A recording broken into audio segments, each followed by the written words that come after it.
नमस्कार, मैं डॉक्टर राकेश कुमार शर्मा, सहायक आचार्य। आज हम बीए तृतीय वर्ष अर्थशास्त्र का जो फर्स्ट पेपर है, समष्टि आर्थिक सिद्धांत मैक्रो इकोनॉमिक थ्योरी, इसका अध्याय 10 मुद्रास्फीति का अध्ययन करेंगे। इन्फ्लेशन, मुद्रास्फीति।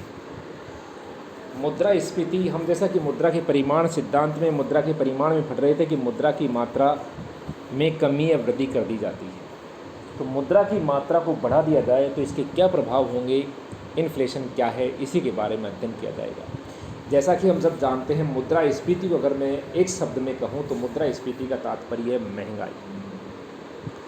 महंगाई या कीमतों में वृद्धि, इकोनॉमिक भाषा में अपन लें तो कीमतों में वृद्धि। अब कीमतों में वृद्धि किस कारण से होती है, यही मुद्रास्फीति का सबसे पहला कारण है। कीमतों में वृद्धि अनायास या अनावश्यक नहीं होती है। कीमतों में वृद्धि के पीछे सबसे बड़ा कारण है कि किसी भी वस्तु की कीमत तभी बढ़ती है जब उसकी मांग बढ़ जाए, और किसी वस्तु की मांग तब बढ़ती है जब उपभोक्ता उसकी अधिक मांग करे, यानी कि उसके पास अधिक मात्रा में मुद्रा हो। तो यदि अर्थात अगर परिभाषा के रूप में हम देखें तो मुद्रा की मात्रा बढ़ने पर वस्तु की मांग बढ़े, और वस्तु की मांग बढ़ने से यदि कीमत स्तर बढ़े तो उसे मुद्रास्फीति की अवस्था की कहते हैं। हालांकि इसके अन्य कारण भी हो सकते हैं कीमत बढ़ने के, लेकिन पहला और मुख्य जो कारण है वो मुद्रा का परिमाण में वृद्धि होता है।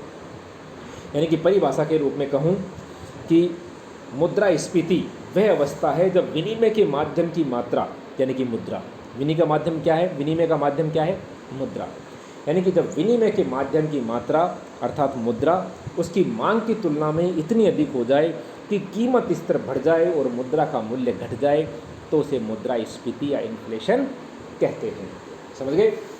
यानी कि फर्स्ट टर्म, जब विनिमय के माध्यम की मात्रा, विनिमय के माध्यम की मात्रा, यहाँ पे अगर विनिमय के माध्यम की मात्रा को एक वर्ड में कहा जाए तो वो बनती है मुद्रा, क्योंकि मुद्रा का पहला कार्य क्या है, विनिमय का माध्यम।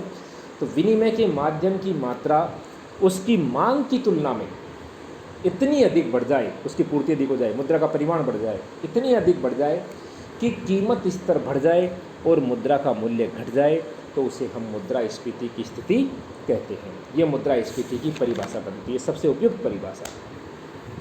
यानी कि परिभाषा में हम देखें तो मुद्रा की मात्रा में उल्लेखनीय रूप से वृद्धि हो, और मुद्रा की मात्रा बढ़ने से मुद्रा का वस्तुओं की मांग बढ़े, और वस्तुओं की मांग बढ़ने के परिणाम स्वरूप कीमत स्तर बढ़े, और कीमत स्तर बढ़ता है तो स्वाभाविक बात है कि मुद्रा का मूल्य घटता है, यानी कि मुद्रा की क्रय करने की शक्ति कम होती है।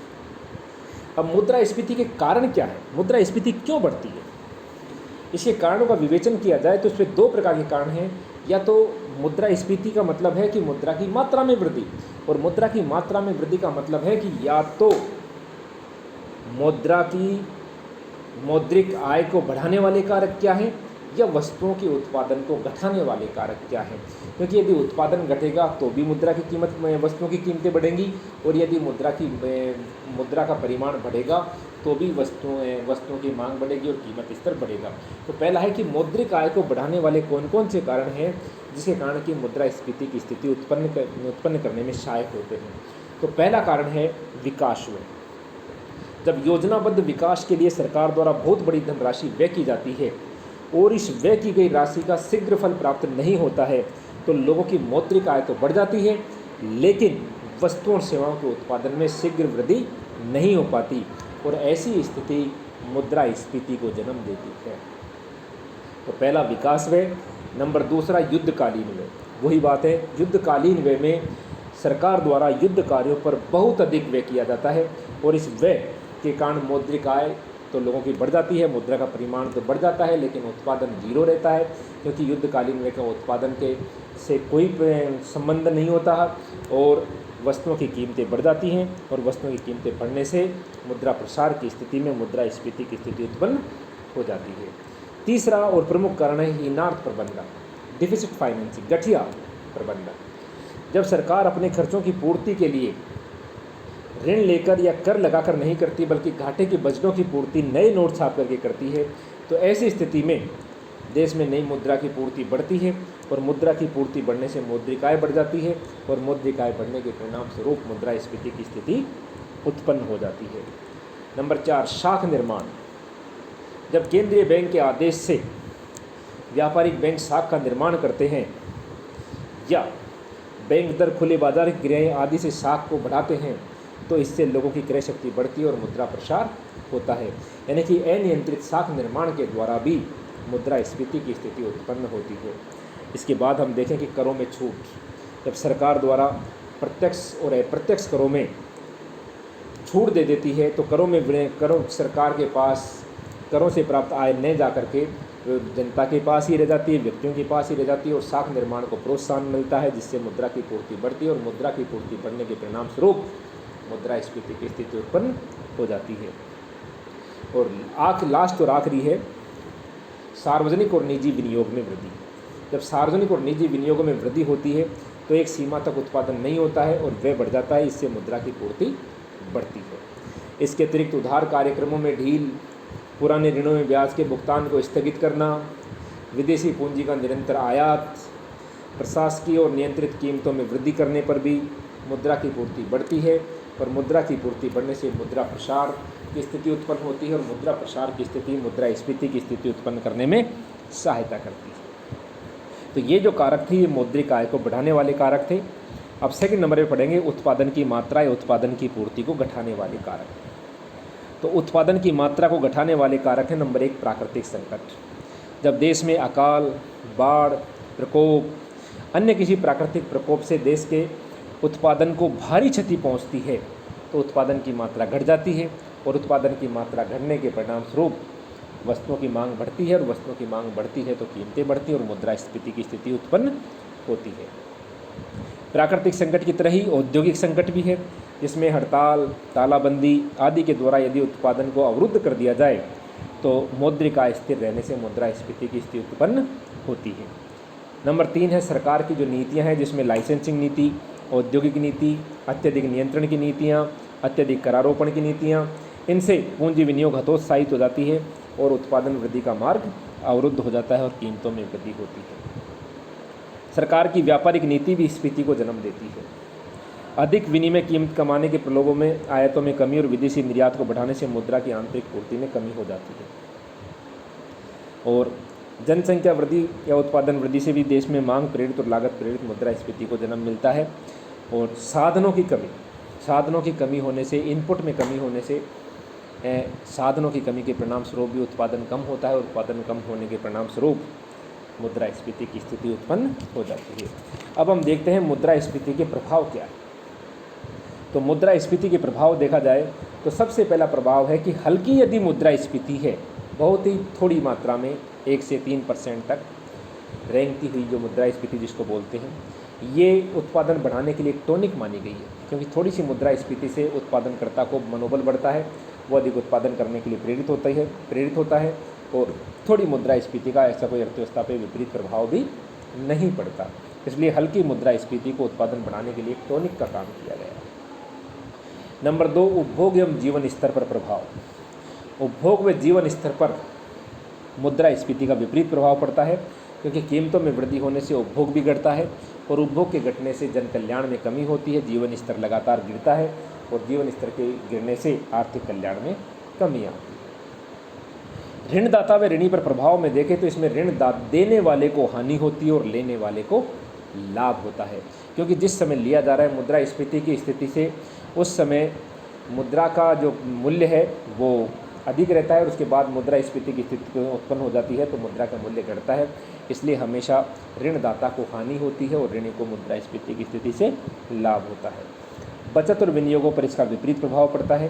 कीमत स्तर बढ़ेंगी तो लोगों के पास बचत भी कम होगी और बचत कम होगी तो विनियोगों की मात्रा भी घटती है। लोग अर्थव्यवस्था में अधिक निवेश करने से कतराते हैं, क्योंकि कीमत स्तर अधिक होने से पहले ही वस्तु और सेवाओं की मांग कम होती है। इसलिए ऐसी स्थिति में बचत और विनियोग दोनों पर इसका विपरीत प्रभाव पड़ता है। राष्ट्रीय आय और धन के वितरण पर प्रभाव। राष्ट्रीय आय और धन के वितरण पर इसका विपरीत प्रभाव रहता है। राष्ट्रीय आय और धन के वितरण में असमानता बढ़ती है, अमीर अधिक अमीर हो जाता है, गरीब अधिक गरीब हो जाता है। इसलिए मुद्रास्फीति की स्थिति बहुत ही भयावह उत्पन्नता करती है। विदेशी व्यापार पर इसका विपरीत प्रभाव पड़ता है, क्योंकि अधिक वस्तुओं की कीमतें बढ़ने से विदेशी व्यापार में आयात तो बढ़ते हैं लेकिन निर्यातों में कमी हो जाती है और निर्यातों में कमी होने से विदेशी व्यापार में घाटा उत्पन्न होने की स्थिति उत्पन्न हो जाती है और जो घरेलू मुद्रा है वो विदेशों की तरफ गमन करती है। बजट घाटा अर्थव्यवस्था में बजट घाटे की स्थिति उत्पन्न हो जाती है। अर्थव्यवस्था में बजट घाटे की स्थिति इसलिए उत्पन्न हो जाती है कि सरकार के द्वारा आय कम प्राप्त होती है और व्यय अधिक किया जाता है, जिससे मुद्रा प्रसार की स्थिति उत्पन्न हो जाती है और उस व्यय को फिर अपने आय के रूप में प्राप्त नहीं कर पाती और ऐसे बजट घाटे की स्थिति को फिर वो नए नोट छाप करके ही पूरे करती हैं और नए नोट के छापने से मुद्रा प्रसार बहुत अधिक होता है, जिससे मुद्रास्फीति की स्थिति भयावह तरीके से उत्पन्न हो जाती है और अर्थव्यवस्थाओं में इस प्रकार की स्थिति उत्पन्न हो जाती है कि लोग बहुत अधिक मात्रा में नोट लेकर के जाते हैं और बहुत ही कम सामान उन्हें मिल पाता है क्योंकि कीमतें बहुत अधिक बढ़ जाती हैं। अर्थव्यवस्था में अनेक प्रकार के असंतुलन उत्पन्न होने लगते हैं और लोगों का नैतिक पतन होने लगता है, क्योंकि जब उन्हें आवश्यक वस्तुएं सेवाएं उत्पन्न नहीं हो पाती तो अपना नैतिक रूप से पतन करते हुए विभिन्न प्रकार के अवैधानिक कार्यों को की ओर अग्रसर हो जाते हैं और उनका नैतिक पतन हो जाता है। इस प्रकार ये स्पष्ट रूप से कहा जा सकता है कि प्रारंभिक हल्की मुद्रास्फीति का विशेष रूप से अर्थव्यवस्था पर अच्छा प्रभाव हो, लेकिन तीव्र गति से बढ़ती हुई मुद्रास्फीति विनियोगकर्ता, व्यापारिक वर्ग, कृषि वर्ग, औद्योगिक विकास आदि के लिए आदि का ढांचागत जो विकास है इसको तहस नहस कर देती है और इनका बहुत अधिक बुरा प्रभाव पड़ता है और सामने संपूर्ण सामाजिक, राजनीतिक, प्रशासनिक तंत्र डगमगा जाता है। इसलिए इसको रोकने के क्या उपाय होंगे? इसको रोकने के अनेक उपाय बताए गए हैं। मौद्रिक उपाय, राजकोषीय उपाय और अन्य उपाय। मौद्रिक उपायों में हम देखें कि पहला मौद्रिक उपाय है मुद्रा की मात्रा में कमी। मुद्रा की मात्रा में कमी हम देखें तो मुद्रा की मात्रा में कमी किस प्रकार से की जाती है? मौद्रिक उपाय वे उपाय होती हैं जिनमें केंद्रीय बैंक श्रम के साधनों के द्वारा, श्रम के यंत्रों के द्वारा, जिसमें कि बैंक दर, खुले बाजार की क्रियाएं, रिजर्व अनुपात, चयनित साख व्यवस्था आदि के द्वारा मुद्रा की मात्रा को नियंत्रित करता है और इनको नियंत्रित करने में मुद्रा की मात्रा विभिन्न प्रकार के बैंक दर, रिजर्व अनुपात को बढ़ा करके मुद्रा की मात्रा को कम किया जा सकता है।